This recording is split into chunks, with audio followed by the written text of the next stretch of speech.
खनिज संसाधनों के अंतर्गत आज हम खनिज संसाधनों का प्रभाव राजनीति पर, संस्कृति पर, सामरिकता पर क्या प्रभाव पड़ता है, इसके बारे में अध्ययन करेंगे। प्रत्येक राष्ट्र की औद्योगिक, सैनिक और सामरिक शक्ति खनिज संसाधनों पर निर्भर करती है। यदि कोई राष्ट्र अपने लौह इस्पात के आधार पर भारी संख्या में युद्ध के टैंक, तोपें या फिर ट्रक, मोटर गाड़ियां आदि बना लेता है, एल्युमिनियम से वायुयान बना लेता है, परंतु अगर उस देश के पास पेट्रोलियम नहीं है तो चालक शक्ति के अभाव में टैंक आदि तथा वायुयान बेकार पड़े रहते हैं, उसकी सैनिक शक्ति निर्बल रह जाती है। सेकेंड वर्ल्ड वार यानी द्वितीय विश्व युद्ध वायुयानों द्वारा लड़ा गया था। इस महायुद्ध में जर्मनी की हार का सबसे बड़ा कारण पेट्रोलियम की कमी ही था। अमेरिका और ब्रिटेन विश्व के अधिकांश तेल क्षेत्रों पर अधिकार के लिए लगातार प्रयत्न कर रहे हैं और इसलिए इन्होंने अरब, कुवैत, ईरान, इराक, वेनेजुएला आदि के तेल क्षेत्रों के ठेके लिए हैं। अमेरिका तथा रूस के अधिकार में भी पेट्रोलियम के विशाल भंडार हैं बेशक, लेकिन फिर भी वह अपने पड़ोसी राज्यों के तेल क्षेत्रों में भी अपनी गहरी रुचि रखते हैं और कभी कभी खनिजों की प्राप्ति के लिए युद्ध हो जाते हैं। जर्मनी के पास कोयले के भंडार हैं, लेकिन लोहे की कमी है। जर्मनी का पड़ोसी देश लग्जमबर्ग है, वहाँ पर लोहे को अपने आधिपत्य में लिया हुआ था। सामरिक महत्व के खनिज। युद्ध की आवश्यकताओं को देखते हुए प्रत्येक देश के खनिज 3 वर्ग में बांटे जाते हैं। पहला है एसेंशियल या अनिवार्य खनिज, जो उद्योगों के लिए बहुत ज़रूरी होते हैं, अत्यंत आवश्यक और देश में पर्याप्त मात्रा में उत्पन्न होते हैं, जैसे भारत में कोयला, लोहा, तांबा, मैग्नीज, अभ्रक, एल्युमिनियम आदि। दूसरे हैं क्रिटिकल खनिज, मिनरल्स, जो युद्ध के लिए आवश्यक होते हैं, जो देश के अंदर प्राप्त हो सकते हैं, किंतु इनकी मात्रा बहुत अधिक नहीं होती है, विरल होते हैं, जैसे भारत के लिए एस्बेस्टस, ग्रेफाइट, यूरेनियम आदि।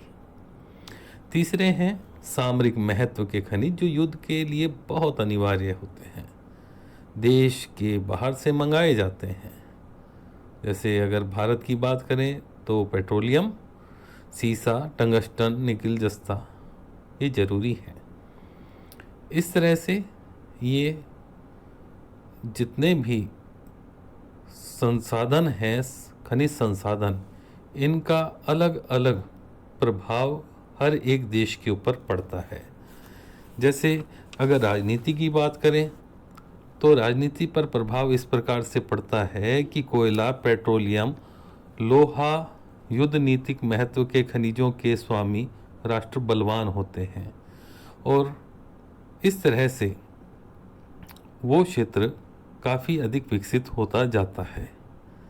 कुछ ऐसे देश होते हैं उनमें खनिज संपत्ति तो प्रचुर मात्रा में होती है, लेकिन वहाँ पर आवश्यक पूंजी, वैज्ञानिक दक्षता यानी तकनीक आदि की क्षमता विकसित नहीं होती है। जैसे अफ्रीका के देश, वहाँ पर प्रचुर मात्रा में खनिज जैसे सोना, प्लेटिनम, हीरा, कोयला आदि था, लेकिन जो वहाँ पर तकनीक है उसकी कमी के कारण से वो उसका अधिक उपयोग नहीं कर पाए। सांस्कृतिक प्रभाव के अंतर्गत किसी भी खनिज क्षेत्र के अंदर वहाँ पर जैसे जैसे नए खनिजों की शुरुआत होती है, खनन होता है, तो वो क्षेत्र विकसित होते जाते हैं। बहुत अच्छा उदाहरण इसका है ऑस्ट्रेलिया का कालगोडली और कूलगार्डी क्षेत्र, जहाँ पर जहाँ पर लंबी लंबी पाइपलाइनों के द्वारा पानी पहुँचाया गया है। इस तरह से खनिजों के खनन और उपयोग संबंधी आविष्कारों और खोजों से विभिन्न देशों में ज्ञान वृद्धि होती रहती है। एक देश में हुई वैज्ञानिक और तकनीकी उन्नति से दूसरे देश भी फायदा उठाते हैं और इससे पारस्परिक सांस्कृतिक संपर्क बढ़ते हैं। अब इसके जो आर्थिक प्रभाव हैं इनके बारे में भी हम विचार करें कि जो खनिजों का आर्थिक प्रभाव है वो किस प्रकार से किसी देश पर प्रभाव डालता है।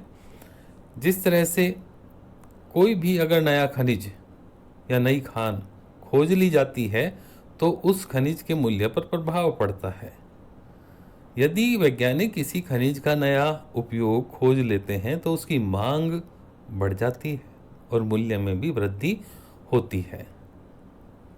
वर्तमान में भी जैसे जैसे खनिजों की प्राप्ति करने के लिए खानों की गहराई बढ़ती जाती है, व्यय भी बढ़ता जाता है, लागत बढ़ती है और इस तरह से वहाँ पर खनन कार्य करना घाटे का एक कार्य होता जाता है।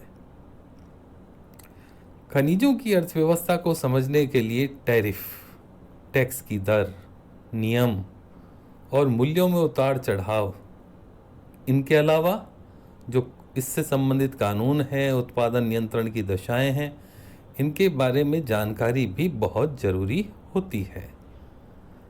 इस तरह से ये था खनिजों के का जो प्रभाव है किसी भी देश की आर्थिक, सांस्कृतिक या राजनीतिक सामरिक क्षेत्र के अंदर इनके पक्षों के ऊपर इस प्रकार से इसका प्रभाव देखा जाता है।